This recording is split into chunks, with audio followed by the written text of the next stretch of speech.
habido miles de personajes de esta música que se gestó en esta región prodigiosa, que empezó en Riohacha y que termina en el río Magdalena, y que es región como escenario cultural muy por encima de las caprichosas divisiones políticas a que nos han sometido, que no tienen ninguna trascendencia y ningún significado en el mundo cultural, como son los departamentos, las provincias, los cantones. Eso ha sido siempre capricho de los políticos. Esto que hoy somos Guajira, Magdalena y Cesar, sobre nosotros se ha ensayado todo tipo de divisiones. Fuimos Estado Soberano del Magdalena, fuimos provincia de Santa Marta, fuimos provincia de Riohacha, fuimos provincia de Valledupar, fuimos provincia del Guatapurí, fuimos departamento del Valle de Upar, etcétera, etcétera. Y probablemente cualquier día dejaremos de ser departamentos y nos constituiremos en región, que es lo que se está pregonando con base en la nueva Constitución. Bueno, eso es lo regional, eso es lo regional. Los conquistadores le llamaron Valle de Upar, y de ahí viene la palabra vallenato, que no es de Valle de Upar. Valle de Upar, que se extendía desde el río Magdalena, como lo dicen todos los cronistas que hemos citado, hasta Riohacha, su incuestionable puerta de entrada. En una época, en otra época fue Dibuya. Pero de todas maneras, por aquí entraron muchas cosas y por aquí salieron también muchas. Lo otro importante, así, sintéticamente, son las épocas en que hemos dividido para crear un esquema pedagógico que nos ayude a comprender el fenómeno. Las épocas y los personajes del siglo XX, óigase bien, porque de ahí para atrás hasta allá no da la tradición oral. Los investigadores, los antropólogos saben que la tradición oral no da sino hasta 100 años. Y como no tuvimos historia escrita, solamente tenemos algunos vestigios de los personajes de nuestra música decimonónicos o que vienen del siglo XIX, que a pesar de que conocimos algunos y que los disfrutamos, venían de atrás. Uno de ellos es Francisco el Hombre. Francisco el Hombre ya era un hombre maduro hacia 1920, ya estaba viejo.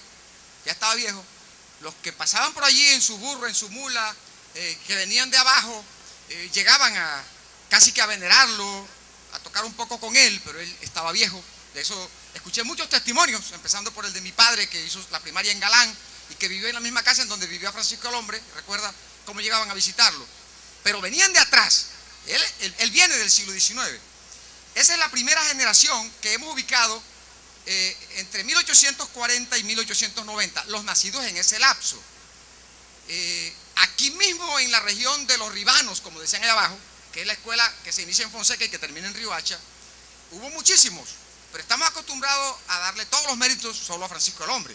Él es el emblema, el símbolo, el personaje sobresaliente, pero estaba Juan Solano, Fruto Peñaranda, Luis Pitre, estoy hablando de los de la primera generación, los decimonónicos, los que vienen del siglo XIX, incluso unos que no alcanzamos a conocer. Hay cantos de Goyo Sierra, nacido en el Abra, que hacia 1920 ya no estaba, mayor que Francisco el Hombre, y esos son los de acá. Pero hacia abajo encontramos gente que no vivió un solo año del siglo XX, como por ejemplo José León Carrillo Mindiola en Atanques, que murió en el siglo XIX y que todavía sus cantos prevalecen, o Sebastián Guerra de Rincón Hondo, que hacia 1930 era un hombre de 50 años y con un canto tan vigoroso, bueno, como lo mencionaré ahorita en otro aspecto. Total, la primera generación. La segunda generación, pero ojo con algo que a mí me lo enseñó la investigación y que eso hay que tenerlo claro, que no está claro. El acordeón, por Dios, perdóneme el que no comparta mi criterio, no tiene la importancia que le damos. No tiene la importancia que le damos. El acordeón es el forastero del vallenato. El acordeón llegó ayer, hace apenas 100 años, después de 400 años de evolución de nuestra música. Está más que probado que a la hora de la llegada del acordeón, esta música extraordinaria estaba plenamente constituida. Las 4 formas musicales, puya, paseo, merengue y son, existían a plenitud. Él no hizo sino llegar y adaptarse con alguna dificultad.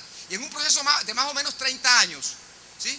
De más o menos 30 años. Por eso decía Juan Muñoz, en una entrevista que le hiciera Consuelo alguna vez, y eso es verdad, el acordeón aquí nadie lo enseñó. todo el mundo lo cogió, le fue aprendiendo y le fue inventando. ¿Por qué? Porque eran músicos, eran tocadores de gaita, de carrizo, y no había mucha diferencia entre una gaita y una flauta de 5 huecos y un acordeoncito de un solo teclado, que era el que tocaba Francisco el Hombre y sus congéneres, sus contemporáneos. Entonces el acordeón llegó y se incorporó. La música venía de atrás, de más de un siglo de antigüedad antes que el acordeón. Las 4 formas estaban plenamente constituidas. Por eso es que desde los primeros acordeoneros ya interpretaban los aires, porque el conjunto vallenato, la organología de un aerófono, un hidrófono y un membranófono vienen desde la prehispanidad. El tambor, la guacharaca y las flautas primero y después el acordeón es el mismo conjunto. Es el mismo conjunto. Eso lo encontraron los de la primera generación y pasamos a la segunda, que está entre 1890 y 1920. Esa gente se distinguió porque su música predominante fue el merengue. Ellos le llamaban la época del merengue y se peleaban ellos solos el título de rey del merengue. Y reyes del merengue hubo muchos, desde aquí hasta el río Magdalena. Muy destacado, por ejemplo, Juan Solano, fonsequero, o Chico Bolaño de la Junta, o el padre de los Romero, Escolástico Romero. Hubo muchísimos, muy destacados. O el Negro Mendo, un tío de Alejandro Urán, que dicen que compuso más de 1000 merengues y que nunca iba a una parranda si no tenía uno para estrenar. Hay unos merengues narrativos descriptivos. Yo casi siempre recuerdo uno que es portentoso, porque con ese he ganado muchas discusiones, en particular a un francés que decía que el vallenato no era narrativo, y les peto el verso de Juan Solano, ese gran fonsequero, bisabuelo de los hijos o eso la gente no lo sabe, de los hijos de Diomedes Díaz, porque era el abuelo de la esposa de Diomedes Díaz. Cuando vio un acordeón, un avión en 1914, yendo en su burro, del susto se tiró a un espinero y salió y respiró y recordó que ya se había dicho, y él vio lo que iba en el aire y reflexionó y entró a Fonseca con el burro cantando. Que yo recuerde el estribillo que me enseñaba mi papá: ya yo conocí el avión para que nadie me eche el cuento, es un pájaro volando con alas sin movimiento. El portento de la narrativa del vallenato en aquella época con un absoluto vigor literario. Eso no pudo haber sido producto del acordeón que acababa de llegar. Eso era producto de los siglos. Y viene la tercera generación, los nacidos entre 1920 y 1950. Esas son las 3 generaciones en que esquematizamos las épocas del siglo XX, aun cuando le robamos una orillita al siglo XIX, porque no conocimos sino algunos muy pocos. Hay algunos que no mencioné. Felipe Yepe, de ese logré recoger más de 30 merengues, murió en la batalla de Guamal en 1899, marzo de 1899. Tocaba su acordeón, decían los ancianos de ese sector, tocaba su acordeón en las batallas y tocaba puyas, merengues y sones, y era el siglo XIX, eran los primeros acordeoneros. Entonces, luego inserto acá algo que le llamo personajes paradigmáticos en busca de ubicar históricamente a Rafael Orozco y su papel. No podemos creer jamás que los personajes son ni inventores, ni creadores, ni accidentes. Esos grandes personajes, modelos paradigmáticos que la historia crea, forja con toda la complejidad de la creación cultural, se dan pocas veces, pero tienen un papel predeterminado en la historia de la cultura, a veces inexplicable. Entre ellos está Rafael Orozco, como terminaremos diciendo. Escojo 3, solamente 3, y destaco cualquier cosa que hayan hecho. Puede haber muchos, muchísimos. Hablemos de la primera generación y escogemos a Sebastián Guerra, contemporáneo de Francisco, creo que un poco mayor. Francisco muere en 1930, Sebastián, Francisco en el 59, según parece, 1959. ¿Por qué el portento de Sebastián? Les recuerdo alguna cosa. El merengue, la cédula electoral con que ataca e injuria al presidente de la República, Abadía Méndez, porque hizo un acto de corrupción política para favorecer a los suyos, según dice el canto. Yo no lo sé por la literatura, sino por el canto, y luego la eliminó para que solamente sus adeptos pudieran votar por él. Tenía tanto vigor, tanto valor civil la música vallenata, que si había que decirle las cosas del tono que fuera el presidente de la República, se le decía. O la divulgación de una epidemia tenebrosa, la de la veneria, que penetró por la zona bananera al principio de siglo con los prostíbulos de Ciénaga, y que todos nuestros obreros se infectaron de eso. Eso lo sabemos también por el canto de Sebastián Guerra.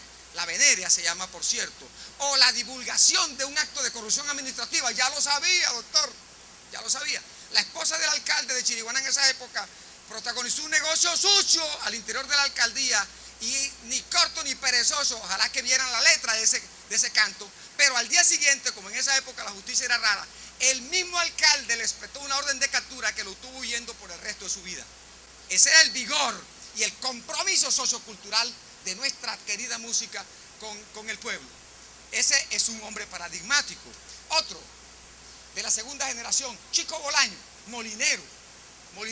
Yo dije alguna vez, ojalá que yo no haya sido apasionado ni caprichoso, que parece libra por libra la figura más destacada en la historia del vallenato. Si fui apasionado, me perdonan, pero a mí me pareció, por lo que recogí, desde aquí hasta el río, todos los ancianos lo recordaban como algo sin precedentes. Chico Bolaño era un indio, cariachil. Todavía los nietos tienen cara de indio, ¿sí?